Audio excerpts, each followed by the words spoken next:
Hello बच्चों, let's see the question.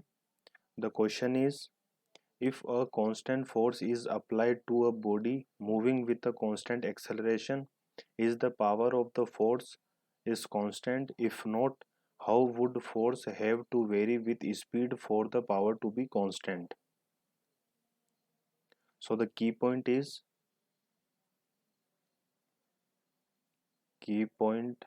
is the power.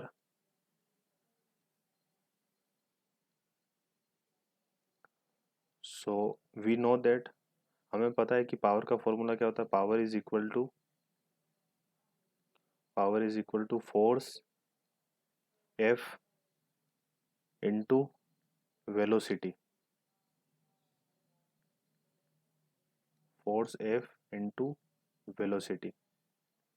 सो हमें question में गिवन है, since the body is moving with a constant acceleration.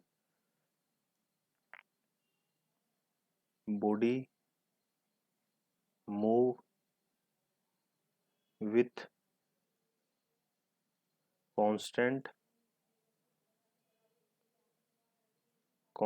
Acceleration. So हम लिख सकते हैं कि हमारे पास जो वेलोसिटी है, वेलोसिटी एक कांस्टेंट एक्सेलरेशन है तो वेलोसिटी तो चेंज होगी.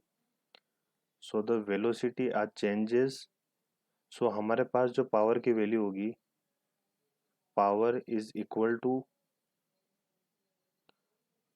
जो हमारा पावर है, अगर वेलोसिटी वेरी करेगी, अगर वेलोसिटी इंक्रीज होती है तो पावर भी इंक्रीज होगी. सो वेलोसिटी अगर चेंज हो रही है तो पावर भी चेंज होगी. इस कंडीशन में जो हमारा फोर्स है, जो हम पावर का फॉर्मूला लिखता है, फोर्स इनटू वेलोसिटी. अगर पावर चेंज हो रही है तो वेलोसिटी भी चेंज होगी, बट इस कंडीशन में हमारा जो फोर्स है वह कांस्टेंट होगा. अगर फोर्स हमारा कांस्टेंट होगा तो हमारा पावर भी कांस्टेंट हो जाएगा. सो हम लिख सकते हैं P is equal to the constant. अगर P कांस्टेंट हो जाता है तो हम लिख सकते हैं force into velocity is equal to constant. So इस कंडीशन में हमारे पास जो फोर्स है वह इन्वर्सली प्रोपोर्शनल हो जाएगा वेलोसिटी के.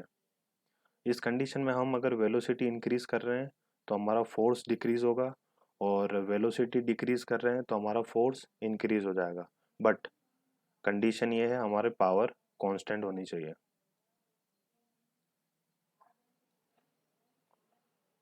So this is the main term when force is inversely proportional to the velocity. I hope it understood it well. Best of luck.